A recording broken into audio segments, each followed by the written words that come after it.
Hey everybody, name's Emma, and if you've got a minute, I've got a tale that's a bit of a roller coaster, one that dives into love, betrayal, and a fight for dignity.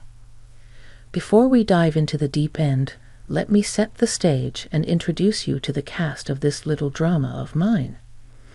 It starts with me, Emma, born into what many would call privilege, with a silver spoon and all that jazz. But despite the cushy start, I was raised to value hard work over handouts. My dad's the king of the engine additive world, a self-made man who turned a niche into an empire. Mom's no slouch either. She built a beauty salon empire from the ground up, making her name synonymous with style. Their divorce when I was 19 could have been messy, but they kept it classy, splitting everything down the middle while somehow maintaining a friendship. Dad stayed single, content with his business and bachelorhood, while Mom remarried but didn't expand the family beyond me. Enter Jake, stage right, my husband, or as I've come to think of him, the catalyst of my personal upheaval. We got hitched when I was fresh out of college after I landed a job teaching music to kids with more energy than sense. Life seemed pretty sweet until we hit a bump. I got pregnant, and suddenly Jake's true colors started to bleed through. One lazy Sunday, sprawled on the couch with his feet up, Jake casually lobbed the grenade into our life. "Emma, babe, why don't you just quit your job? Stay at home with the baby? We'll manage." I nearly choked on my tea. "Quit my job, Jake? You know we can't afford that on your salary alone. Plus, I love my work." He waved a hand dismissively, a smirk playing on his lips. "Come on, Em, it's not like we're ordinary folks. Your dad's loaded. A little help from him, and we're golden." I felt my blood boil. "That's not the point, Jake. I'm not tapping into my parents' wealth for our day-to-day. We agreed to live within our means." But Jake wouldn't let it go. Over dinner, in front of his parents no less, he brought it up again. "Emma's considering taking some time off work, you know, with the baby coming and all." His mom, Carol, a woman with a sharp tongue and an eye for advantage, jumped in. "Oh, that's wonderful with Emma's family. You two don't have to worry about a thing."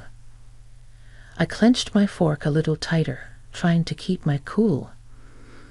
"Actually, we haven't decided anything, and we intend to manage on our own. Thank you." Jake's dad, Frank, never one to miss a beat, chimed in with a chuckle. "Why play the hard way, Emma? A little help from your folks, and you could be living easy. Why waste that opportunity?" The conversation spiraled from there, with Jake and his parents painting grand pictures of a life lived on my parents' dime. Every word felt like a betrayal, twisting the knife a bit deeper. They didn't see me. They saw a ticket to an easy life. That night, lying in bed next to Jake, I couldn't shake the feeling of isolation. "Jake, do you really think we should be relying on my parents like that?" I whispered, hoping for some sign I'd misread the situation. He rolled over, facing me with those eyes that once melted my heart. "Emma, it's not about need. It's about what's smart. Your parents can afford it, and we deserve a break. Why not take it?" Deserve. That word echoed in my head long after Jake had drifted off to sleep. It was clear we were on different paths with different values. I lay awake, staring at the ceiling, wondering how I'd missed the signs, and where we went from here after that first clash with Jake about money and pride. I thought maybe, just maybe, we'd find our way back to the same page, but oh, was I wrong? Enter the in-laws stage, left with their own special brand of chaos. Jake's folks weren't exactly the poster children for self-reliance. They had this way of sniffing out a free meal from miles away, and my family's wealth was like a beacon to them. One evening, we're all sitting around our cramped living room, and Frank's going on about this new business opportunity that just needed a small investment to get off the ground.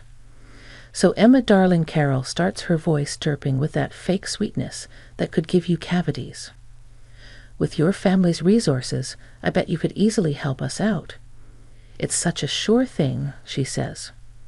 I tried to keep my cool. Really, I did. Carol, Frank, I've told you before. We're managing our finances independently. My parents' money isn't part of this equation, I replied.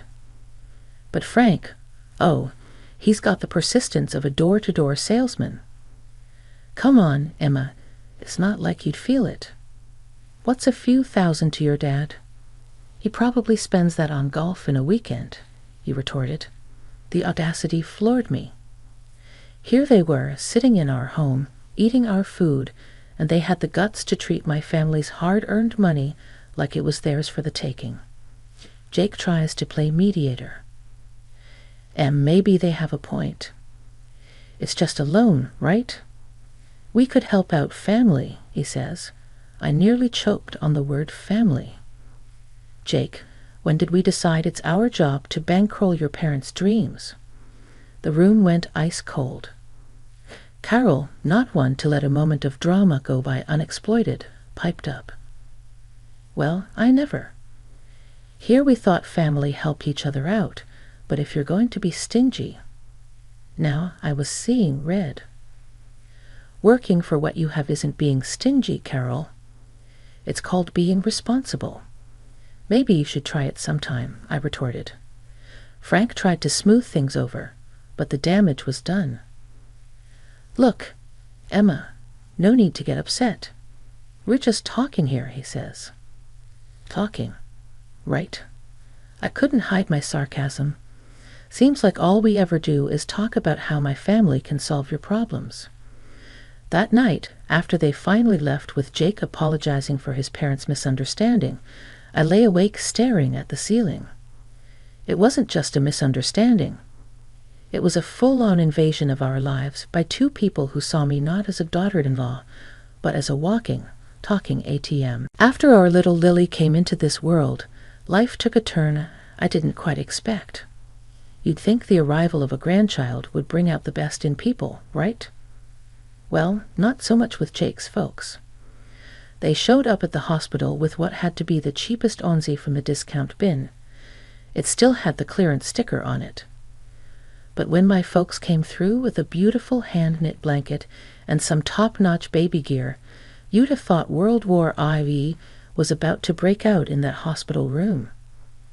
Wow, really laying it on thick, aren't they? Carol quipped, eyeing the gifts with a mix of disdain and envy. Must be nice to just throw money around. Bet they could have just gotten you a house instead of all this fluff. Jake chimed in with a chuckle. Yeah, Mom's got a point, Em. Your folks sure don't hold back. A house might have been more practical, huh? My heart sank. Here I was holding our newborn, and all they could talk about was how my parents should have spent their money. It stung hearing Jake echo his mom's words. Was our daughter just a dollar sign to them?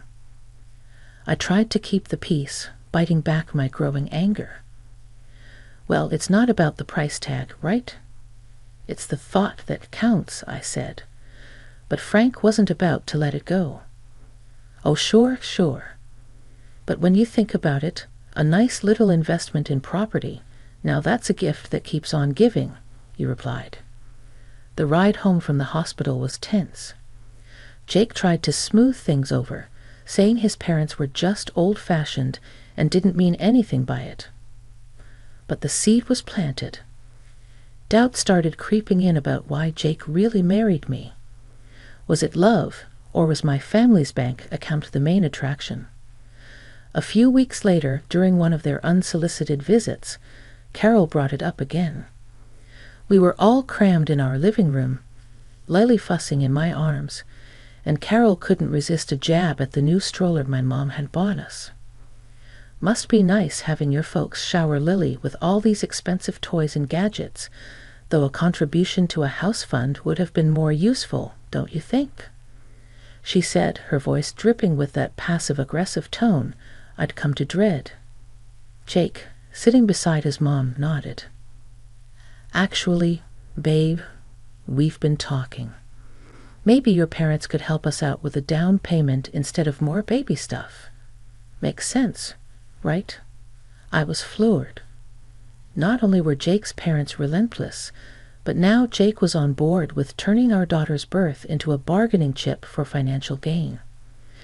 It felt like I was living in some twisted reality where love and family meant less than material wealth. Is that what this is about for you, Jake? Using my parents for money? I couldn't hide the hurt in my voice. I thought we were in this together, for better or worse, not for richer or poorer. Jake looked taken aback, but Carol just sniffed. Well, when your wife's parents are rich, it's only practical to think about these things. After they finally left, I lay awake, staring at the ceiling, Lily asleep beside me. The realization hit me hard. My marriage, my family, it all felt like a transaction to them, and I was the currency. The last few years have been a roller coaster, to say the least. Lily's grown into a fiery little 3-year-old full of life and laughter. But life threw us some curveballs that I never saw coming. First, it was Mom. The accident was sudden, a shock to all of us. I was drowning in grief, barely keeping it together for Lily. But Jake, his first question wasn't about how I was holding up. No, it was, so how much are you getting from your mom's will? It felt like a slap in the face. My mom wasn't even cold, and here he was, eyeing her legacy like a vulture. According to Mom's will, I inherited the barber shop chain. I knew nothing about running a business, but Jake was quick to offer his expertise. "Babe, let me handle this. You know I've got a knack for business," he said, all confidence and smiles. I was too lost in my grief to argue, so I let him take the reins, though I made sure the ownership papers stayed in my name. I thought maybe, just maybe, he could turn things around for us. Then, barely a year later, Dad passed away from a heart attack. Losing both my parents in such a short time broke something in me. I needed Jake more than ever, but all he could talk about was what we'd inherit from Dad. The day after Dad's death, Jake's parents came over. I expected maybe a shred of decency, a moment of respect for my loss. But no, they dove straight into speculations about Dad's wealth. "So, Emma, must be a hefty sum coming your way, huh?" Frank said, barely able to contain his glee. I saw red. "Can you not for once just stop talking about money?" I shouted, the words exploding out of me like shrapnel. Carol put on her best offended face. "Well, I never. We're just concerned about the family's future." "No need to be rude," she retorted. Jake tried to play peacemaker, as always. They're just curious. It's a big deal, you know." But I couldn't shake the feeling that my parents' deaths were being reduced to a financial windfall. The room fell silent. The tension was thick enough to cut with a knife. Jake looked at me, then at his parents, and mumbled some half-hearted apology. But the damage was done. I couldn't stand the sight of them, their greed, their complete lack of empathy. "Get out," I said, my voice steady but cold. They left, Carol muttering under her breath, Frank with a scowl. Jake lingered, trying to justify his parents' behavior, but I was done listening.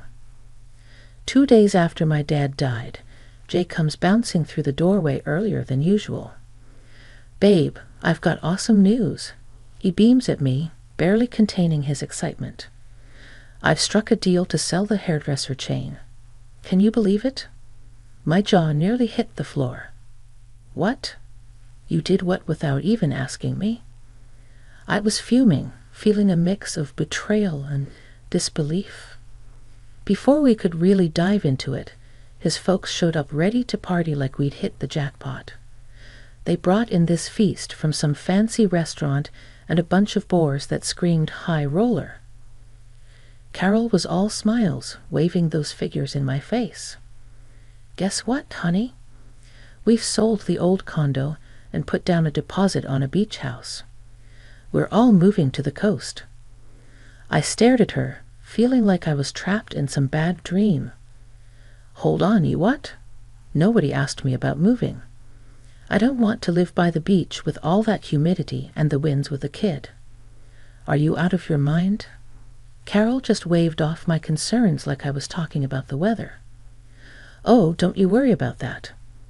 We've also booked a cruise. You should come with us.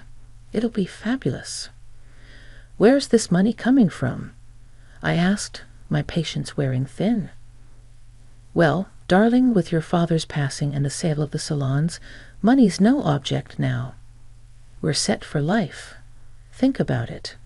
Yachts, private jets, we're living the dream." Carol's eyes were practically sparkling with dollar signs. I turned to Jake, utterly dumbfounded. Why are we even talking about selling my mom's business again? And what's this nonsense about being set for life, babe? It makes sense. Managing both businesses will be too much. We got to focus on what's more profitable. It's for our future, for our daughter's future. I couldn't believe what I was hearing.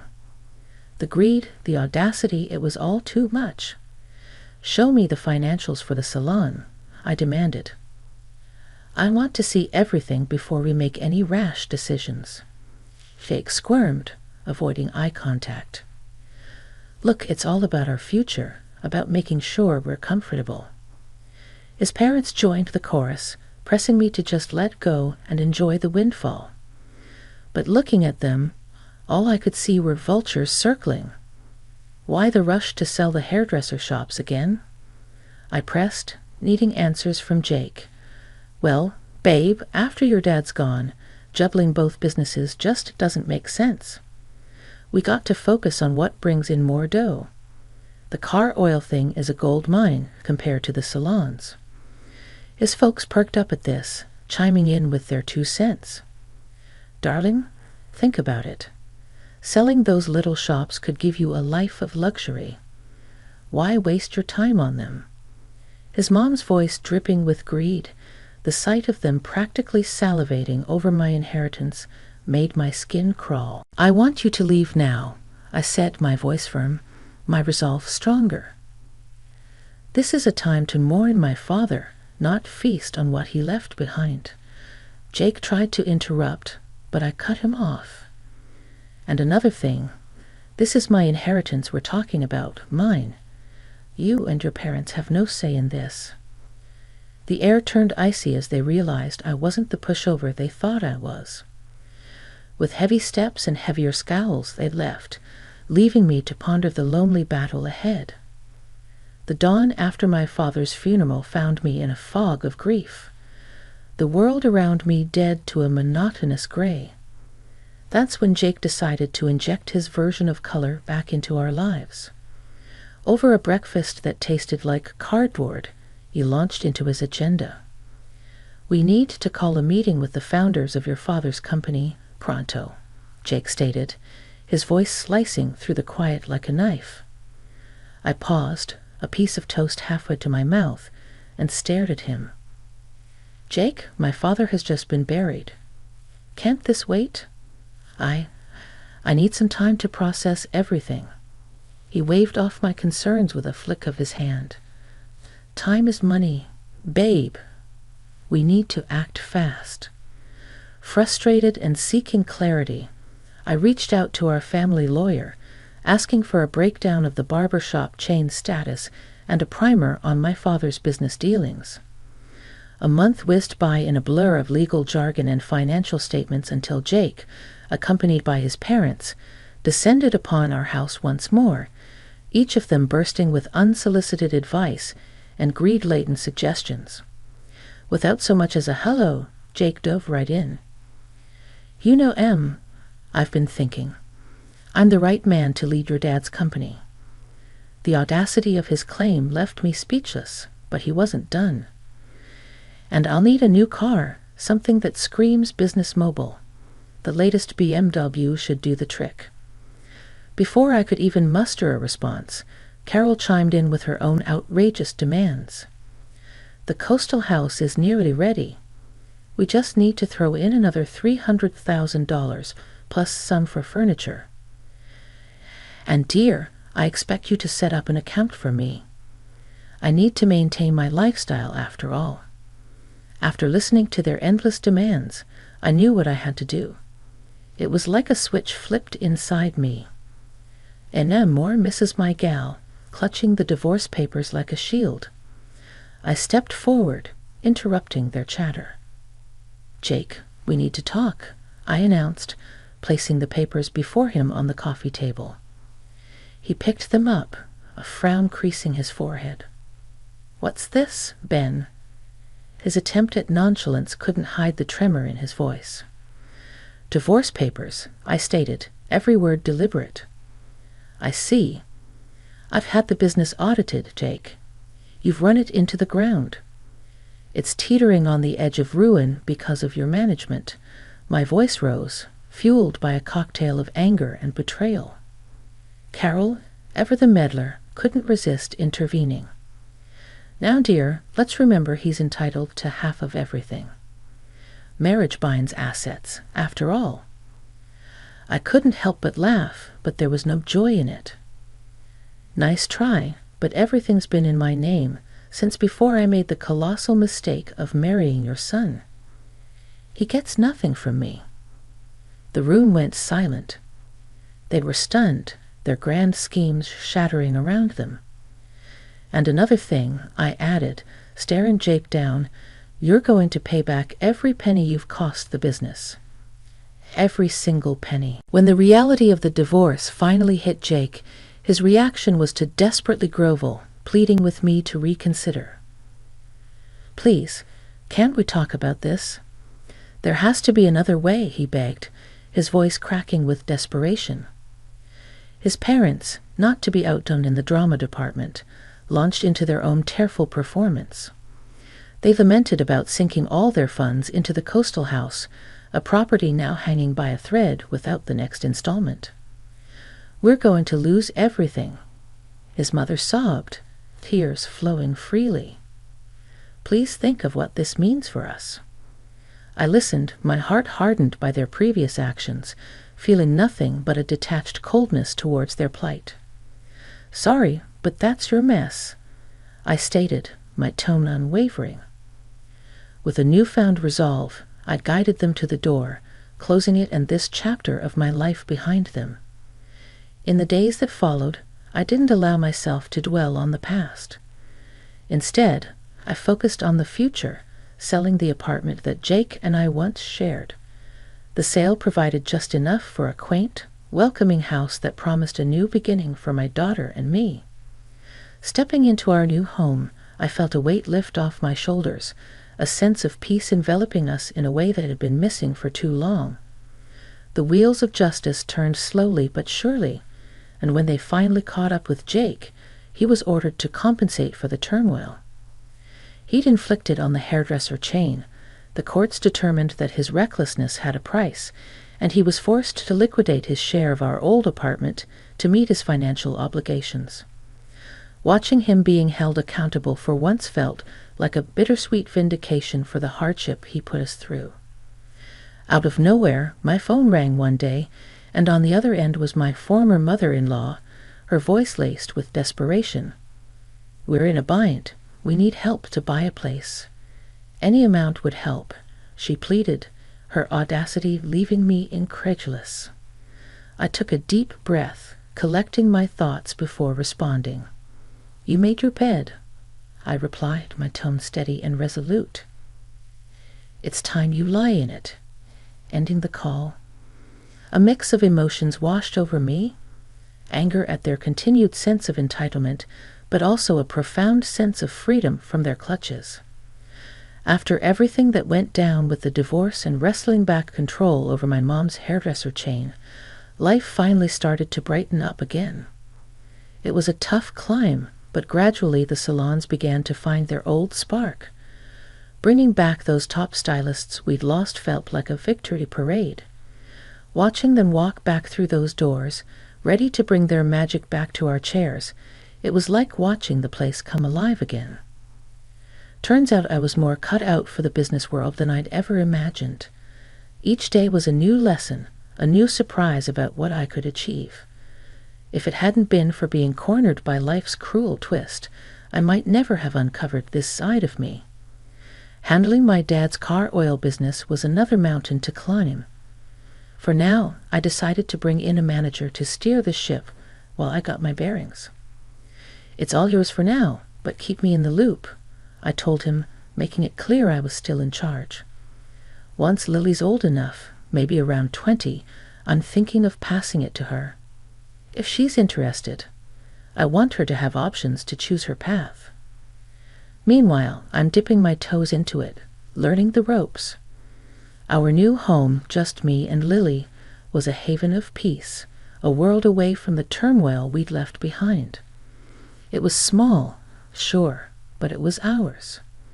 A place where we could grow, heal, and build something new. Every corner filled with laughter, every nook cradling a memory we were making together. Out in the garden, Lily's laughter was a balm to my soul. "Mummy, when I grow up, I want to be just like you," she'd say, her eyes alight with wonder and admiration. "You're going to be even more amazing," I'd respond, pulling her into a hug. I knew deep down that we were on the brink of something wonderful together. We were unstoppable, ready to meet whatever the future held with open arms and hopeful hearts.